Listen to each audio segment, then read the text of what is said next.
Olá pessoal, dando sequência às nossas aulas sobre bullying e cyberbullying, fica a grande questão então, o que fazer, né? E de quem é a responsabilidade?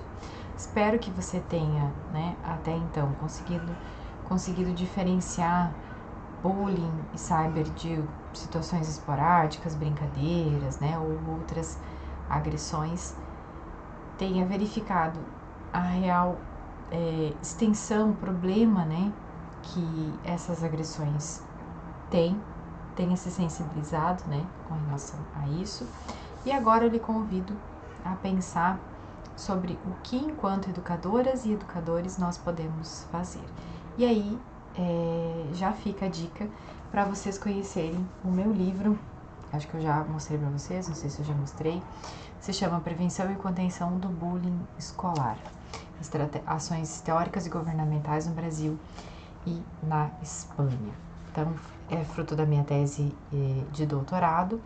E nesse capítulo eu tenho um capítulo bem extenso, descrevendo as características do bullying, as causas, os papéis, né? Explico todas essas questões que eu trouxe, né, para vocês. E aí, os capítulos que falam sobre as propostas de intervenção. É um livro publicado pela editora CRV no ano de 2019, se encontra à venda no site da CRV e tem o livro físico e também tem o livro digital, né, que é possível de vocês assistirem pelo app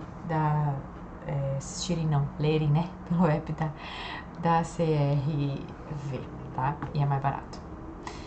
Mas, gente, então, e também tem muitos artigos, né, se vocês procurarem na Cielo, tem muitas coisas no próprio Google Acadêmico, tem muitas referências importantes, né, na área sobre a temática. Então vamos lá, sobre o que podemos fazer.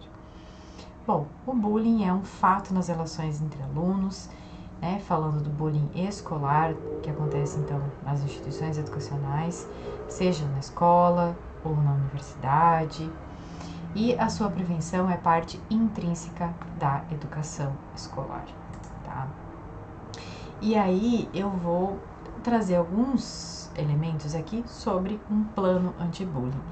Por que eu vou falar em plano anti-bullying? Porque a Lei, né, Nacional 13.185, de 6 de novembro de 2005, estabelece que todas as instituições de ensino e agremiações, sejam elas públicas ou privadas, inclusive o seu clube deveria ter um plano anti-bullying, né? É o clube onde você vai lá jogar bola, tomar banho de piscina, né? Lá deveria também ter um plano anti-bullying, pelo menos é isso que estabelece essa legislação. Então, a lei das agremiações, né? Todas as instituições educacionais, sejam elas públicas ou privadas, deveriam construir um plano anti-bullying, tá? E após, então, 2015, veio a Lei 13.663, que altera a Lei de Diretrizes e Bases da Educação Nacional, indicando, né, que dentre os objetivos da educação, que sejam desenvolvidas ações de prevenção às violências e, em especial, ao bullying. Então, são as legislações que indicam, olha, isso é um problema e é preciso que se desenvolvam ações de enfrentamento. Então, para os primeiros passos, eu gostaria de alertá-los, né, ou de trazer à tona a questão, para a gente pensar esse plano, a gente tem que pensar qual a mobilização dos agentes escolares com relação à temática.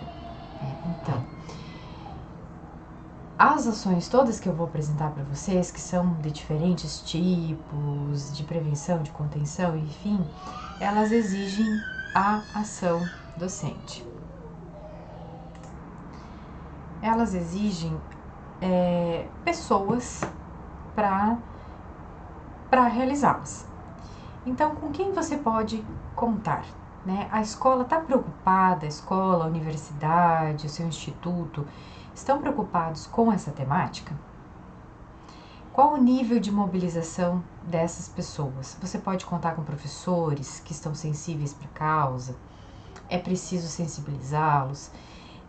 Os demais agentes, né, os demais servidores dessa instituição, não apenas os professores e professoras, também estão sensíveis, a direção, representantes de família, representantes de estudantes, ou seja, qual é a mobilização desses agentes? É um primeiro passo para a gente identificar, saber quem é que está envolvido para desenvolver, né, esse plano. E aí, o segundo passo é organizar a escola contra o bullying, né, contra esse tipo de maltrato. E aí, para fazer essa organização, eu tenho uma série de questões para que eu possa responder, né? Qual é a participação que se demanda aos membros da comunidade educativa? Ou seja, para desenvolver essas ações, eu preciso do envolvimento de quem e qual a intensidade, qual a qualidade desse envolvimento, tá?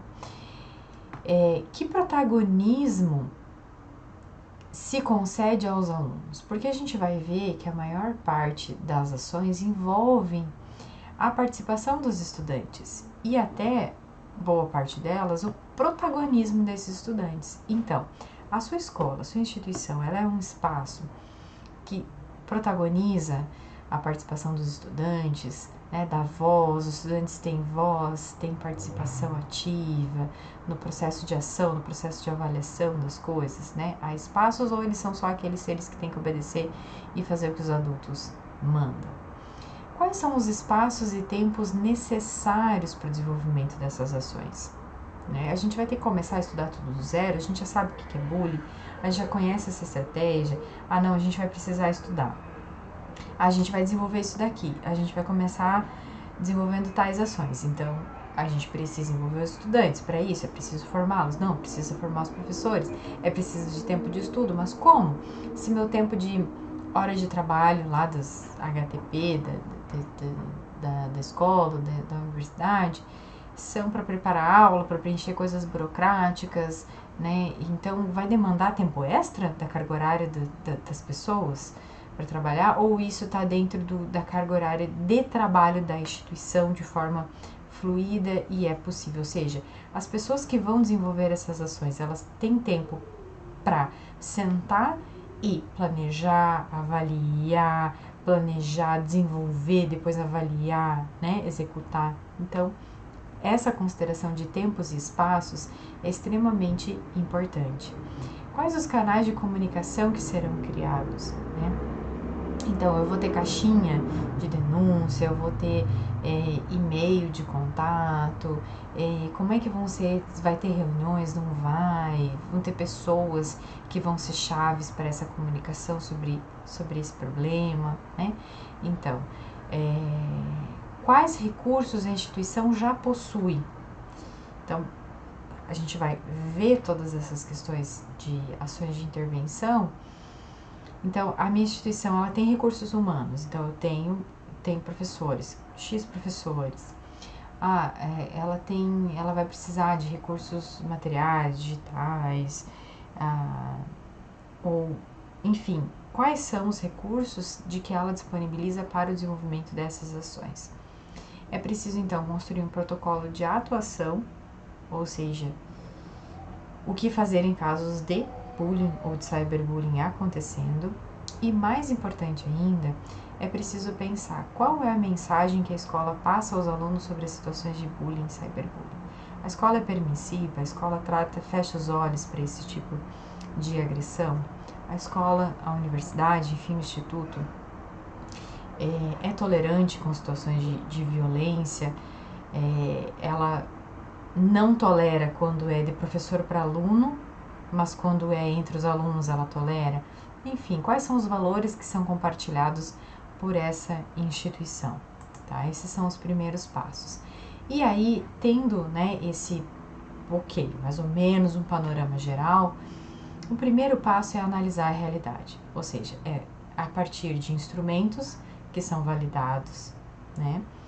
E fazer isso de modo contínuo. Então, eu posso ter um questionário que já foi, né, usado por pesquisadores, eu posso aplicar na minha escola, usar esses dados para levantar os dados, que tipo de bullying, que tipo de cyberbullying, onde é que acontece, onde eles buscam ajuda, Eles buscam mais ajuda nos pares ou eles buscam mais ajuda nos professores? Isso acontece mais no recreio ou acontece mais em sala de aula? Em sala de aula, qual é o tipo que mais acontece?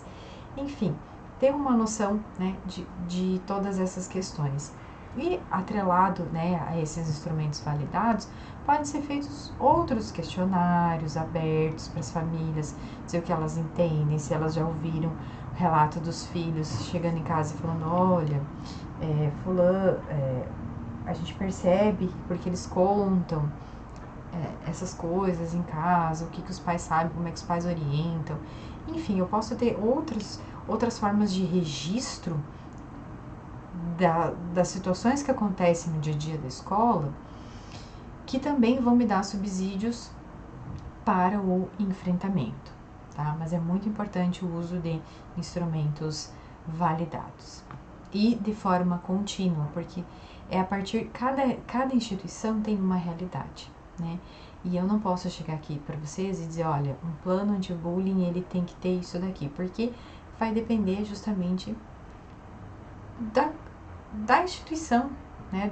Das relações que são vividas nesse espaço. Eu posso ter uma escola do lado da outra e essas duas escolas serem diferentes e demandarem intervenções distintas. Por isso, conhecer sua realidade e pensar a partir da sua realidade. E aí sim a gente vai pensar a abordagem da intervenção. Inserindo o bullying no currículo, ou seja, é preciso falar sobre bullying, sobre cyberbullying, todas as questões que eu falei no vídeo anterior, não é? De segurança na internet, uso de imagens, tipos de violência, né?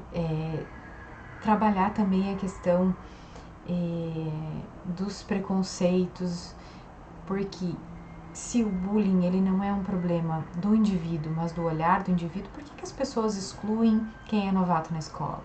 Por que as pessoas excluem frequentemente quem é mais inteligente ou menos inteligente?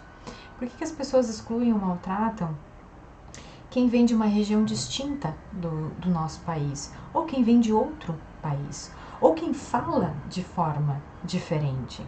Né? Por que naquele ambiente quem fala de forma diferente é excluído? E se eu tiro esse estudante e boto numa outra escola, lá ele não é excluído. O problema não está com ele. O problema está no olhar que aquele grupo tem daquele indivíduo e daquela característica. Né? Então, trabalhar todas essas temáticas do bullying, cyber, preconceito, questão dos direitos humanos, né, violência de gênero, são importantes e devem ser inseridas no currículo da escola. Tem que haver um trabalho intencional. Também é preciso trabalhar no cerne do grupo de iguais, porque se eu não posso, se ele é um fenômeno de grupo, se os espectadores têm um papel muito importante porque eles fomentam esse tipo de agressão, né? Como eu comentei nos vídeos anteriores. Eu preciso trabalhar com esses estudantes. Não basta eu desenvolver um trabalho só com o agressor e alvo, né? Com o autor e alvo dessas agressões. Eu tenho que trabalhar com todos os estudantes da escola. Quando o bullying está acontecendo, eu tenho que agir diretamente com esses envolvidos, né? E eu tenho que ter estratégias tanto de nível primário, secundário e terciário. E aí, que tipos de estratégias, né, são essas, a gente já vai ver.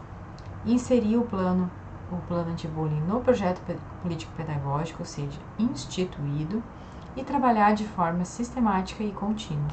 Porque senão, gente, eu vou ficar lá tentando apagar fogo, né, ou eu vou armar todo um circo, né, para falar do bullying, eu vou ter lá o dia do bullying, a semana do bullying, né? Ou igual a gente tem, né, o dia da consciência negra, né, o dia da valorização da cultura indígena, e aí em todos os outros dias do ano, né, as pessoas são excluídas em função da sua etnia, elas são desprezadas, elas são menorizadas, tratadas de forma indiferente, são desrespeitadas, né? Então, o bullying, o cyber, né, e as outras violências, elas têm que ser trabalhadas, sim, de forma contínua e sistematizada, tá?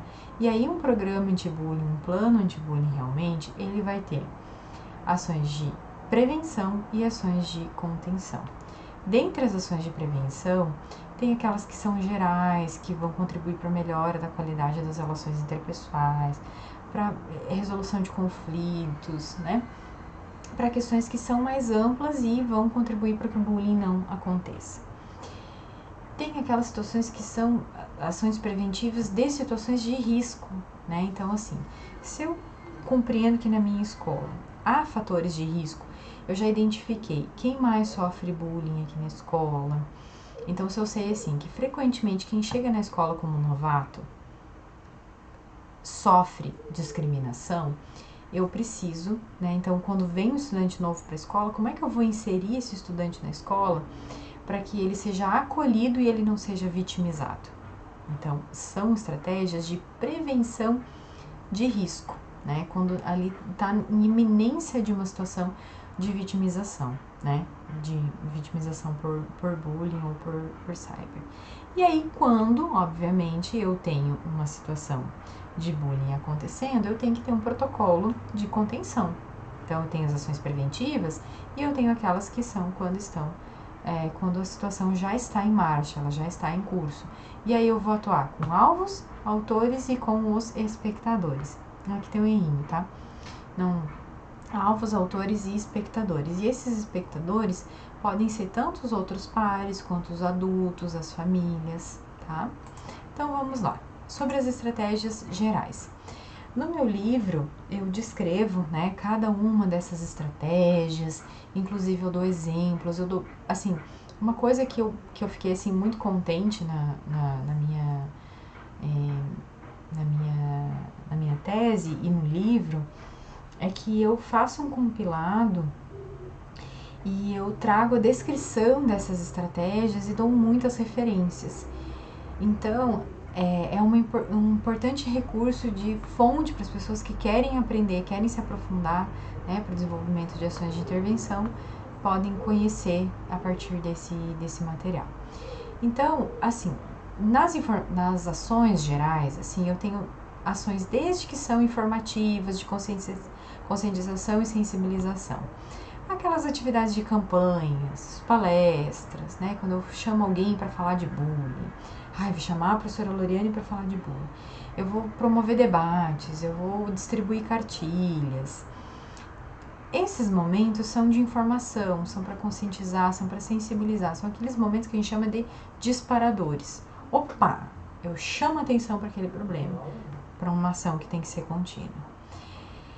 Eu posso fazer isso naquele horário semanal, né, que muitas instituições têm, como na Espanha tem já instituído, aqui no Brasil há algumas escolas que têm as assembleias escolares, tem a hora social, como o Alves chamava, né, as aulas de tutoria, em que são momentos em que os estudantes com o professor vão trabalhar questões das relações interpessoais. Então, o bullying pode ser trazido nesses momentos. E aí eu posso usar literatura, filmes, reportagens, música, teatro, brincadeiras, né? São muitas as situações para essa sensibilização, para informar, olha, isso é um problema, tá? Então, por exemplo, volta aqui, ó. Então, nessas situações por exemplo, nas aulas de tutoria, que são 1 hora, ou nas assembleias, né? Que são um horário semanal ou quinzenal instituído no currículo desses estudantes, que eles vão ter um tempo para pensar sobre as suas relações interpessoais, os problemas que eles vivem, pensar regras, conflitos. Eu posso trazer situações, né, de dilemas, situações hipotéticas, em que eu trago um personagem que vive essa situação e eu coloco esses estudantes para pensar sobre, né? Então, por exemplo, aqui o caso do Daniel. Um dia em sala de aula todos os alunos falavam e riam de uma foto que ele não sabia. Quando voltou para casa e se conectou às redes sociais, não podia acreditar. Havia dezenas de mensagens de colegas zoando uma foto sua, inclusive os colegas mais próximos. Era uma foto de uma festa no colégio do ano passado que alguém alterou para humilhá-lo. Colocaram orelhas de burro, desenharam os órgãos sexuais de uma menina e escreveram comentários depreciativos e humilhantes a seu respeito. A foto estava copiada no e-mail de todos os alunos da sua classe e sabe-se lá de quem mais. Então, Veja que a gente sempre recomenda trabalhar com essas questões a partir de situações hipotéticas. Então, eu não vou pegar o caso do Daniel real lá na minha sala de aula. Eu vou pegar o caso de um Daniel hipotético. E eu vou tomar o cuidado sempre de alertá-los para não nominarem, porque quando a gente traz uma situação, o fulano passa, o fulano, isso acontece com o ciclano. Mas, olha, eu não quero saber isso acontece com quem. A gente está falando no geral de um personagem. Então, a gente vai discutir sempre trazendo, olha, ok, mas se eu fosse o Daniel, como é que eu me sentiria? O que eu faria? Se eu fosse quem fez a zoação da foto, por que eu teria feito aquilo? Como é que eu me senti fazendo aquilo, publicando aquilo? Como é que eu me senti percebendo que o Daniel não gostou, né? Que o Daniel ficou chateado. Então, trabalhar com essas situações hipotéticas para que eles se sensibilizem, tá? Então, são situações riquíssimas, tanto de casos, né? De situações, eu posso pegar reportagens, posso pegar filmes, né? E colocá-los para discutir. Um outro tipo de ação que é de prevenção geral são as de identificação, né? Como eu já falei para vocês, usar instrumentos, seja observação, questionários validados, narrativas ou testes sociométricos para que identificar situações de bullying. E aí eu trouxe aqui a sugestão para vocês do Manual de Orientação para a aplicação dos questionários que avaliam o clima escolar, disponibilizado pela Thelma Vinha, Alessandra de Moraes e o Adriano Moro, pela Unicamp, em parceria com todas essas instituições, onde há um questionário, né, por exemplo, dentro do questionário de clima escolar, que está disponível, né, para as escolas utilizarem, existem as situações de intimidação, né, entre estudantes. Então, que eu fui agredido por um colega, eu fui provocado, eu tenho medo, eu agredi. Então, é um instrumento que tem, né, perguntas sobre esse tipo de intimidação, né, de maltrato. Tem outras ações que incidem na melhora das relações interpessoais. São ações mais amplas, como promover um ambiente sociomoral cooperativo, democrático, colaborativo, que a gente já viu aqui na disciplina. Fomentar relações de confiança e vínculos seguros. Criar um clima de intolerância às práticas agressivas. Valorizar atitudes positivas dos estudantes. Fomentar relações de amizade, solidariedade, sejam relações justas e de respeito mútuo. Favorecer relações não preconceituosas e se posicionar abertamente contra qualquer exclusão, qualquer preconceito, qualquer violência. Trabalhar na inclusão, ou seja, passar essa mensagem, olha, aqui nessa escola isso não se valoriza. Trabalhar na inclusão e valorização das diferenças, desenvolver estratégias de apoio sistemático entre iguais. E aí vocês podem procurar mais na internet sobre o Kiva, que é um desses exemplos. E eu também vou deixar, eu acho que em seguida, deixa eu ver, mas eu tenho lá depois. Eu acho que aqui, ó, eu vou trazer mais materiais de exemplos que já estão publicados no Brasil, né, sobre ajuda entre iguais, que são esses suportes de ajuda entre iguais. Bom, esse tipo de estratégia tem sido amplamente utilizada por pesquisadores nos projetos de intervenção em outros países e agora também no Brasil, e são diferentes formas, diferentes estratégias em que são os próprios estudantes que oferecem ajuda para outros estudantes. Então eu tenho desde a hora do círculo, né, em que você vai ter lá a hora do círculo para discutir problemas, e aí um problema fazer um círculo para ajudar alguém que está com algum problema, conversar sobre isso e resolver o problema desse indivíduo. Eu tenho os amigos acompanhantes, que são aqueles sujeitos que são acionados quando chega alguém novo na escola, ou quando tem alguém que está muito sozinho no intervalo, então, ou que é frequentemente excluído das atividades. Então eles são acionados para oferecer amizade, companhia, para que essa pessoa não se sinta sozinha e também vá se integrando, né, aos grupos. Tem os alunos mediadores de conflitos, são estudantes que são formados em habilidades de resolução de conflitos, né, para que outras crianças e adolescentes que estão com problemas, não sabe, lá brigou deu um atrito, não sabe resolver aquele conflito diretamente com a pessoa. Então, busca ajuda desses indivíduos para que eles ajudem na resolução. E vejam que esses estudantes, eles aprendem a não resolver pelo outro, eles aprendem a mediar, porque quem tem que resolver é quem está envolvido na situação, né? Estratégias de escuta ativa, né? Então, são também, né, podem ser feitas por iguais. Então, que se é uma escuta atenta, qualificada, né, que ajuda a compreender o fenômeno e depois onde buscar ajuda. Tem os tutores de iguais, que são os mentores, que são uma estratégia muito utilizada, principalmente nas questões de redes sociais ou de temas que às vezes os estudantes não conseguem conversar com aqueles mais velhos. Por exemplo, não vou falar para minha mãe que eu mandei um nude. Não vou falar para minha professora, né? Eu tô lá no 7º ano e eu gravei um vídeo mais sensual, só de sutiã, e mandei pro meu paquerinha lá. E aí, como é que eu vou contar isso pro professor? E agora tô me borrando de medo, né?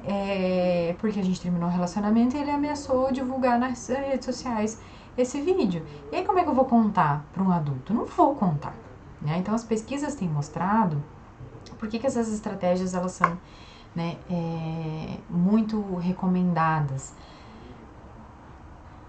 para oferecer uma melhor ajuda, uma aprendizagem de outras habilidades, né, informações, porque as pesquisas mostram que os estudantes acabam pedindo mais ajuda dos seus pares, dos amigos ou dos seus iguais, em segundo, terceiro lugar dos adultos, né? Esses estudantes também se sentem mais confortáveis de falar essas questões com aqueles que são iguais. E também nem sempre os professores têm tempo os professores ou os adultos têm tempo de conversar ou de dar toda a atenção para esses sujeitos. Então, eles acabam, né, solicitando mais ajuda daqueles que são seus pares, daqueles que são seus iguais, né? Então, todos esses sistemas, né, que começaram a ser divulgados pela Ellen Cole e Patty Wallace, né, estão sintetizados nesse livro, e depois eu vou mostrar outras referências que já estão publicadas aqui no Brasil. Mostram, né, as características, né, do suporte entre pares e dos diferentes tipos, né, os benefícios e como colocar isso em ação. Os tutores de iguais, os mentores, como eu estava dizendo, eles podem ser aqueles sujeitos que vão ser formados para formar os menores. Então, assim, se eu não consigo, sei lá, essa estudante do 7º ano, ela não consegue falar para a professora ou para a mãe ou para o pai desse medo que ela está sentindo em função de um vídeo que ela compartilhou e que ela está sendo chantageada pelo ex-namorado, ela pode falar isso com alguém do 8º, do 9º ou talvez do 1º ano do ensino médio. Então, veja que é um igual, mas é um igual um pouco mais acima, que foi formado por um adulto, né, para trabalhar com essas questões de privacidade, ou seja, para tentar, porque inclusive eles manjam muito melhor do que a gente, né? Vocês que estão aí me assistindo já são muito mais novos que eu e com certeza manjam muito mais as coisas do que eu. Então, às vezes a gente vai querer ensinar um negócio pro aluno e a gente perde toda a credibilidade porque a gente nem sabe direito, eles já sabem assim, ó, a coisa assim, eles já sabem muito mais do que a gente. Então, você forma esses tutores para que esses, né, alunos mais velhos trabalhem essas questões com os mais novos. E essas ajudas, né, de mediação, os alunos ajudantes, eles podem ser feitos, na verdade, em formato de grupo, que são chamados de equipes de ajuda, tá? E, como eu falei, por que usar, então, sistemas de ajuda entre iguais? Porque eles oferecem às testemunhas de bullying formação em habilidades básicas de apoio, estratégias de busca de soluções que sejam não punitivas, mas de restabelecimento das relações, que lhes permitem enfrentar essas situações, além de atitudes profissionais éticas, como confidencialidade, compromisso e responsabilidade. Permitem o treinamento porque os alunos atuem fora dos seus grupos de amigos, então eles vão oferecer ajuda para qualquer um, né? Contribuem para a criação de um clima de confiança e de apoio, ou seja, há apoio, há ajuda nessa instituição, eu tenho a quem buscar, eu tenho quem vai me ouvir. Isso tudo acontece sob tutoria desses adultos. E aqui está a imagem, né, do professor Avilés, que é um pesquisador espanhol que eu tive o prazer que faz muitos trabalhos aqui no Brasil, conosco, no pessoal do GPEM principalmente. E durante o meu doutorado eu visitei. Esse aqui são professores tutores da escola, uma escola de educação secundária na Espanha, e essa aqui é uma professora também, e todos esses indivíduos aqui que estão no chão, nas carteiras, são alunos das equipes de ajuda, são estudantes que foram eleitos por seus colegas de classe para formar equipes, né, trios, de estudantes ajudantes. Então, eles passam uma semana fora da sala de aula, num espaço com esses professores tutores, aprendendo, né, o que é ajuda, habilidades de ajuda, o que é conflito, empatia, como mediar um conflito sem resolver, o que é escutativa, né, como buscar ajuda, o que é sigilo, quando quebrar o sigilo, que uma situação é perigosa e aí eles têm que quebrar o sigilo e contar para os tutores. Então, assim, é uma formação muito intensa, por isso que a gente fala que é preciso de tempos e espaços, né? Porque aí depois esses estudantes vão lá atuar, vão ser os alunos, eles recebem um certificado, eles recebem botões de identificação, os alunos ajudantes, e aí depois, né, quando eles estiverem em ação, eles frequentemente vão se reunir com esses professores tutores para avaliar o trabalho, acompanhar, ver se eles estão tendo dificuldades, né? Então veja o quanto é importante que a escola tenha tempos e espaços para a realização dessas atividades, porque todas exigem formação, tempo de execução, tempo de avaliação. Nessa semana, por exemplo, que os estudantes passam fora da instituição sendo formados, esses professores, eles são professores de sala de aula, então eles têm que ser substituídos e se combina na escola que, na verdade, nessa semana não serão trabalhados conteúdos novos, para que esses estudantes aqui não percam, né, conteúdos e também não sejam prejudicados nessa questão.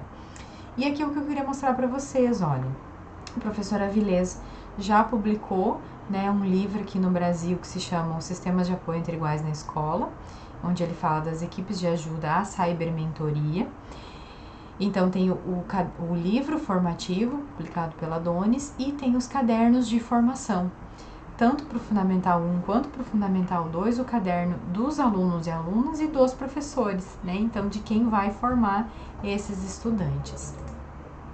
E nós também temos, né, um outro material que foi construído e que está disponível gratuitamente para download, o e-book, né, feito pela professora Luciene Tonheta aqui no Brasil, que trabalha bastante com o professor, né, Avilés, e depois ela se especializou para aplicar as equipes de ajuda no nosso país. Então ela tem um projeto bem amplo, muito grande, né, e esse material aqui foi construído com a colaboração dos e das estudantes das equipes de ajuda. Inclusive tem encontro nacional dos estudantes, tem encontro anual dos estudantes de equipes de ajuda, né, nas escolas que são desenvolvidas. Então deem uma olhadinha, né, se vocês tiverem interesse em conhecer melhor essa estratégia de apoio entre iguais que nós já temos aqui no Brasil. E aí o que eles aprendem? As questões que eu já falei para vocês, né? As funções da equipe, qualidades e habilidades do aluno da equipe de ajuda, a quem eles podem ajudar, os princípios e valores da equipe, difusão, como é que eles, né, difundem esse serviço de ajuda, a avaliação da formação recebida, sobre clima e conflito, né? O que é um conflito, tipos de conflitos, como é que eu entendo, quem é que está envolvido, como é que eu resolvo. Comunicação, habilidades verbais e não verbais, escutativa, expressão e reconhecimento de emoções e sentimentos, assertividade, trabalho em equipe e tomada de decisões, porque eles não agem sozinhos, eles agem em equipe, né? Então eles têm que aprender a tomar decisões, né, avaliação do positivo e do negativo, decidir em grupo, praticar acordos, né, concessões pessoais, porque eles têm que ceder o tempo. É um tempo para ajudar o outro, né, um tempo que eles podiam estar brincando lá no intervalo, no recreio, eles estão prestando ajuda. E questões sobre ação e ajuda, né, ajudar a resolver sem dirigir, né, então não é eu que resolvo, eu estou mediando para que as partes resolvam. Prestar ajuda, dar confiança, usar a imaginação para sair dos problemas, né, um pensamento criativo. Então, são inúmeras, né, habilidades. Aqui está um outro livro do professor Avilés, que foi publicado no Brasil, Bullying Guia para Educadores. Aqui tem um material riquíssimo da professora Luciene Tonheta, também com jogos, tem um livro formativo. Cada um desses livrinhos aqui tem um guia para pais e educadores, tem materiais para trabalhar com as crianças, para que elas possam jogar, fazer atividades, né? Então vejam que a gente tem muito recurso. Além dessas ações que incidem, então, nas relações interpessoais, eu tenho aquelas que incidem no desenvolvimento emocional e na autoestima, né? Então, atividades de educação emocional, fomento à autoestima e à empatia, o uso da literatura e a discussão de dilemas morais.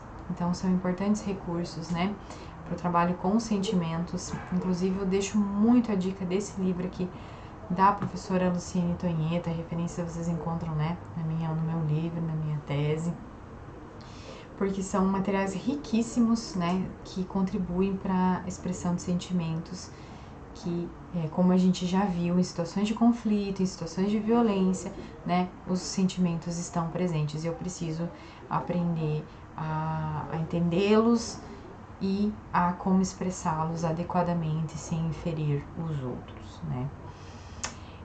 A gente também tem ações relacionadas à resolução de conflitos, né? Então, aprendizagem de resolução de conflitos e, como eu disse para vocês, a mediação, né, de conflitos entre pares. Ações que enfatizam o diálogo, então, ter canais de comunicação, desenvolvimento de habilidades de escuta ativa, né, que auxilia na empatia, na compreensão do outro. A escuta ativa, gente, basicamente,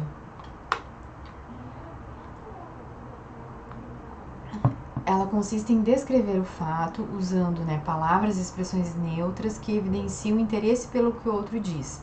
A gente faz perguntas abertas para que o outro nos fale, clarifique aquele assunto.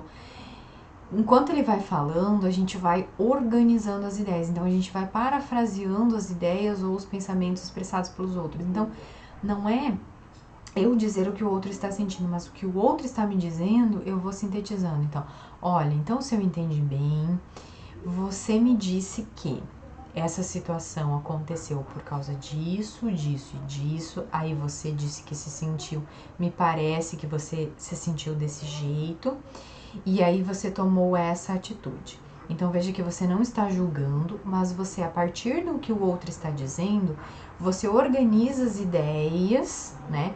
Porque às vezes a pessoa que está ali numa situação de conflito, numa situação de violência, ela tá, né? Igual uma Maria Fumaça, assim, soltando fumaça pelas ventas. E nem ela consegue entender direito a situação.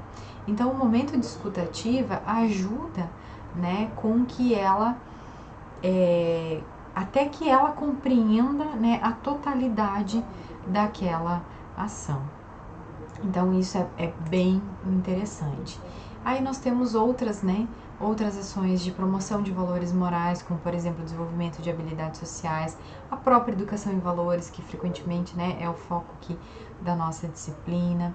A gente tem um material, tá em espanhol, mas é um material riquíssimo, que é o Equipar para Educadores, que traz atividades de compartilhamento de perspectivas entre iguais, de oportunidades de tomada de consciência de distorções cognitivas e que incidem na qualidade do clima moral do grupo de iguais, ou seja, são atividades para ajudar esses estudantes a resolver situações de conflito de forma com uma melhor qualidade.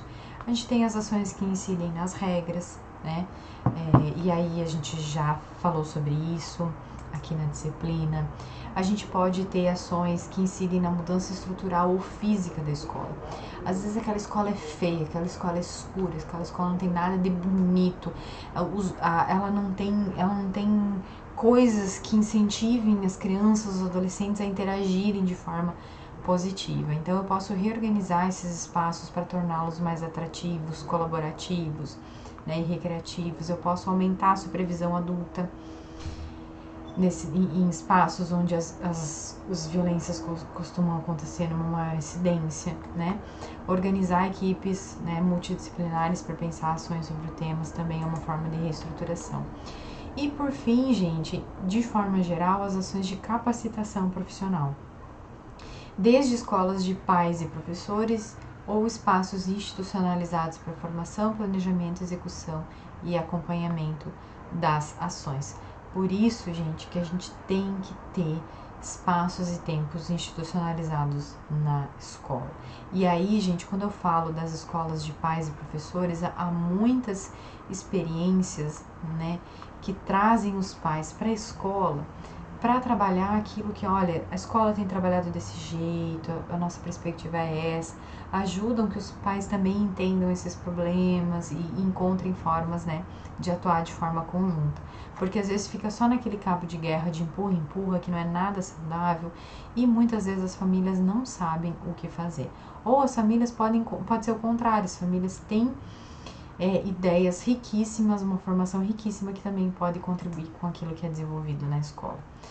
E em situações de risco, né, a gente pode, né, acionar, se a gente tem sistema de ajuda na escola, a gente pode, né, acionar esses sistemas de ajuda, né, para proteger o alvo, por exemplo. Eu posso não deixar sozinha, eu tô percebendo que essa criança tá talvez sendo vitimizada e ela tá muito sozinha, então eu não deixo mais ela sozinha, eu aciono esses estudantes para que possam dar apoio. Aí com a turma toda, ou com os próprios, né, estudantes, dá para fazer análise de casos, dramatização, roleplay, treinamento assertivo de habilidades sociais, porque tanto o autor, alvo e testemunhas precisam aprender outras formas de se relacionar com os agressores, controle da ira, da angústia ou da impulsividade, técnicas de controle de respiração, técnicas de sensibilização. Então, todas são situações em situação de riscos e também com os adultos. E aí, especialmente, né, quando uma situação de bullying está acontecendo, com os autores. Então, bullying está acontecendo com os autores. Até a própria Luciane Tonheta tem uma publicação onde ela fala sobre o método de preocupação compartilhada, né, que foi desenvolvido por Anton Picas, que é um sistema de entrevistas individuais onde você busca um compromisso individual de mudança de comportamento. Com o autor também, técnicas de controle de ira, de relaxamento, reconhecimento de emoções, uso de humor, análise e mudança de pequenas ações que promovem a ira, técnicas de controle de impulsividade, de outras emoções negativas, acordos reeducativos, né, para aquele molde de comportamento. Com relação aos alvos, então veja, gente, é preciso uma mudança, assim, mudar aquela chavinha de ver o autor como alguém ruim. Se eu só olho ele como alguém ruim, eu não me movo para incentivar uma mudança de comportamento, né? Então eu preciso também perceber que os autores precisam aprender outras formas de se comportar. Para os alvos, o exercício da assertividade, e para que eles também, né, aprendam a falar, a ouvir, a se colocar, dizer que eles não estão gostando daquela situação, intensificar e colocar os sistemas de ajuda em alerta, recuperação da autoestima para que eles evitem se autoculpabilizar e que eles, né, se afirmem a sua identidade, as suas características como algo que é positivo. Ações de controle de angústia com técnicas de relaxamento, controle da respiração do corpo, técnicas de autodefesa, para eles aprendem a se defender, né? O círculo de amigos, né, para alvos provocativos ou pessoas com problemas emocionais, né? Às vezes um grupo de amigos se mobiliza para integrar esse sujeito ao grupo, protegendo e evitando situações problemáticas. Com os espectadores também é preciso intervenção. Aí a gente pode fazer análises de caso, dramatizações, resolução de dilemas morais, treinamento de observação de situações de bullying, para que eles vejam, olha, isso aqui é bullying, então, ao invés de rir, filmar e compartilhar, eles têm que se posicionar de forma contrária e dizer, ó, para, né, não dá lenha para aquela fogueira. Reflexão em grupo sobre a convivência, né, seja nas assembleias de classe, enfim. E com os adultos também, todas essas situações de análise de casos, dramatizações, treinamento de observação de situações de bullying, informação e assessoramento à família, promover a participação da família em diferentes atividades dentro e fora da escola. E aí eu deixo aqui só o exemplo do Kiva, que depois vocês podem buscar um pouquinho mais, que é um exemplo de um programa na Finlândia que tem tido os resultados positivos, o PRIRES na Espanha, né? E aí eu fecho com essa frase aqui do Einstein, que diz, olha, o mundo não está ameaçado pelas pessoas más, e sim por aquelas que permitem a maldade. Então, por mais que eu tenha intervenções com o alvo e com o autor, né, que é preciso, quando a situação de bullying está acontecendo, eu preciso atuar principalmente com aqueles que observam. Porque se aqueles que observam permitem essas ações, eu preciso sensibilizá-los a tal ponto de que eles vejam que isso é uma maldade, que isso é ruim, que isso traz consequências negativas e que eles se indignem com essas ações e que eles não permitam, ao invés de pôr fogo, que eles não permitam, né? Porque se o bullying acontece em função de uma busca de status social, eles não vão dar status, eles não vão dar reconhecimento quando essas agressões estão acontecendo, tá? Então fica aqui, né, novamente a sugestão para que vocês conheçam o meu livro, onde eu escrevo, né, todas essas questões. Também tem um artigo que eu publiquei com a professora Luciene, a professora Suzana e a professora Cristina em 2019, 2020. Também está disponível, né, para ser acessado, onde eu falo de todas essas estratégias. E é isso, gente. Espero que vocês tenham percebido, né, as características do bullying, do cyber, a necessidade de intervenção.